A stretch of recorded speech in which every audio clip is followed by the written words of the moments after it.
இன்று திங்கட்கிழமை எனில் 18 நாட்களுக்கு பிறகு என்ன கிழமை வரும்னு கேட்டிருக்காங்க. இன்று முதல் வாரம் திங்கட்கிழமை, அது எப்படி நமக்கு வார்த்தைகள் கொடுத்துருக்காங்க. நம்ம முடிவு பண்ண வேண்டியது எந்த மாதம் அப்படின்னு கொடுக்கப்படலை, தேதி கொடுக்கப்படலை. அது ரெண்டும் இந்த அமைப்பில் புதிய அமைப்பாக இப்போ நம்ம பார்த்துருக்கிற கணக்குகள்லேருந்து வித்தியாசமாக இருக்குது. ஆனால் இந்த கணக்கு எளிமையாக செஞ்சிடலாம். அதுதான் இதில் உள்ள ஒரு மிக எளிய விவரம். எத்தனையாவது நாள்னு கொடுத்துருப்பாங்க. இதிலிருந்து 18வது நாள். அப்போ இந்த திங்கட்கிழமையோ 1வது நாள்னு எடுத்துக்கிடணும். அடுத்தடுத்து 7 7 கூட்டிகிட்டு போகணும்.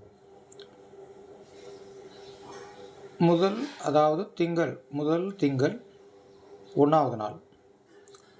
அடுத்த திங்கள் அப்படிங்கிறது 8வது நாள், 7 நாள் கடந்து. அடுத்த திங்கள் மீண்டும் ஒரு 7 கூட்டி 15வது நாள். நல்லா பாருங்கள், திங்கள்னு கொடுத்துருக்காங்க, அது 1வது நாள். இந்த கணக்கு இருக்குது. அதிலிருந்து 7 நாட்கள் கழித்து மீண்டும் திங்கள் வரும் இல்லையா, அது 7 கூட்டிடணும். அப்போ அந்த 1ஓட 7 கூட்டினதுனால 8. மீண்டும் ஒரு திங்கள் வரும் இல்லையா, அது 15. இந்த மாதிரி கூடுதல் செஞ்சுக்கிறணும். இப்போ 15வது நாளும் திங்கட்கிழமை.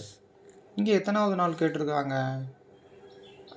18 நாட்களுக்கு பிறகு என்ன வரும்னு கேட்டிருக்காங்க இல்லையா. அப்போ அதிலிருந்து 15வது நாள் கண்டுபிடிச்சோம்னா 16வது நாள் செவ்வாய், 17வது நாள் புதன், 18வது நாள் என்பது வியாழன் அப்படின்னு எளிமையாக முடிவு பண்ணிடக்கூடிய அளவிலான கணக்கு தான் இது. வாழ்த்துகள்.